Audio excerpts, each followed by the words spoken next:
I want to ask you about mass shootings. We've seen far too many, and some of them with people with strong right-wing or extremist philosophies. How do you intercept those people before they shoot?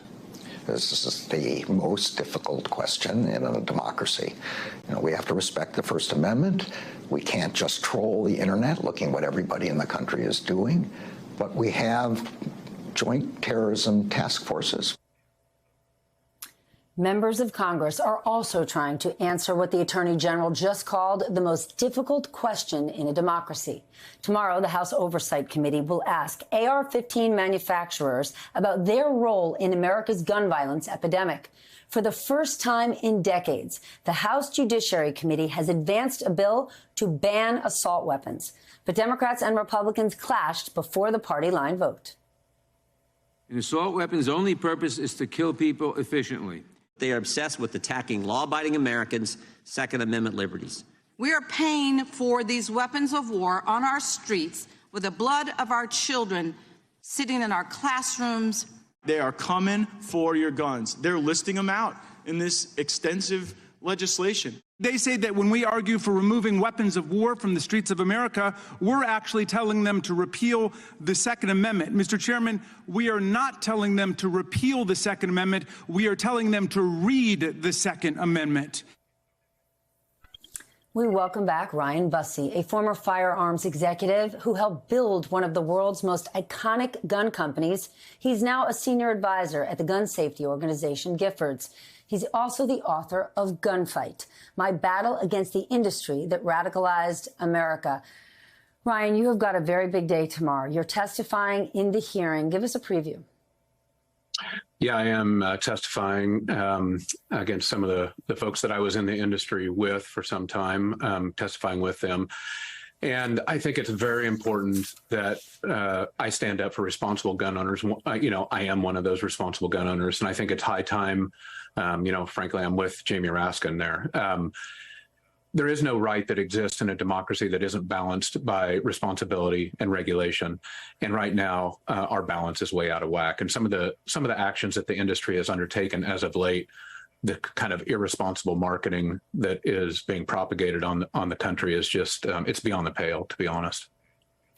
Ryan, you wrote something pretty terrifying in The Atlantic recently. It's why I invited you on tonight, where you wrote, "The gun industry is giving us a glimpse of its next customer, the American child soldier." What did you mean? Well, there's recently been two advertisements or social media posts, one by Daniel Defense, who is on, Marty Daniel is on the committee, is testifying tomorrow. Also one by a new firearms company called We One Tactical. We One Tactical launched this year at the Firearms Industry SHOT Show. That's the large industry trade show. And We One means little one, as in little kid, right? And their gun, the thing that they launched, is a JR-15, as in junior AR-15. On the same week that the teenager in Uvalde was using a Daniel Defense rifle, Daniel Defense had the now infamous social media post up on Twitter of a toddler holding one of their rifles. And I just think that these things are egregious. They're not things that responsible gun owners are okay with. They're things that the industry is now accepting.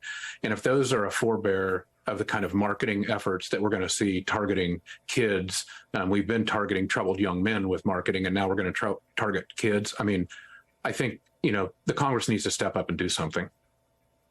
Why don't we know more about who runs these gun companies, right? I liken it to the Sackler family and the opioid crisis. We learned everything about them, and they suffered pretty significant consequences. Why don't we know who are the bosses? Who are their families? What are these people all about? Well, that's a very good question, Stephanie. The truth is that the firearms industry is a very, very closed-knit, tight, runs a police state. Information does not leak out. The things that generally are from public reports, public filings from a couple companies, Smith & Wesson and Ruger being two of them. Those are the things that we learn. But for the most part, the firearms industry is run by family businesses. And it's run very, very tightly. I mean, my book and my effort represents the grand total of anybody who has ever spoken out and spoken truth about the firearms industry from the inside, right? For 100 years, I'm it. That tells you how That's not the way it was with the opioid industry. There were plenty of whistleblowers. I don't consider myself a whistleblower. I'm just a truth teller. But the truth is that it's very, very hard to get inside those businesses and know what's going on. So realistically, given the resistance in Congress, given how powerful this industry is, what is a good hearing tomorrow? What does that look like? Well, I think that some of the truth comes out. You mentioned that Atlantic article. There's some very difficult truths in that Atlantic article that I wrote. And the truth, for instance, the industry is marketing or has marketed a rifle to Boogaloo boys, right, with Hawaiian prints on it, just like their shirts. There's a rifle being marketed called the Urban Super Sniper, as if it was tailor-made for Kyle Rittenhouse. I mean, do we have to use our imagination as to why troubled young 18-year-old, 19-year-old, 20-year-old kids are rushing to solve their problems with guns like this? I mean, the marketing is encouraging to do that. So I think if we shine a light on that, and I have to say, 65 senators came together recently and voted on a gun bill. 65 senators haven't come together on anything for, I can't even remember when the last time was. So there is something bubbling up in the general public about the frustration, about the truths that we're going to hear tomorrow. And I think it's important that we shine a light on those. Certainly is. And for any of those big time gun manufacturers, those big gun families, if you're so proud of this business, we'd love to hear from you. You are welcome to join me any night of the week right here on MSNBC, 11 p.m. Ryan, so good to see you. We look forward to watching those hearings tomorrow.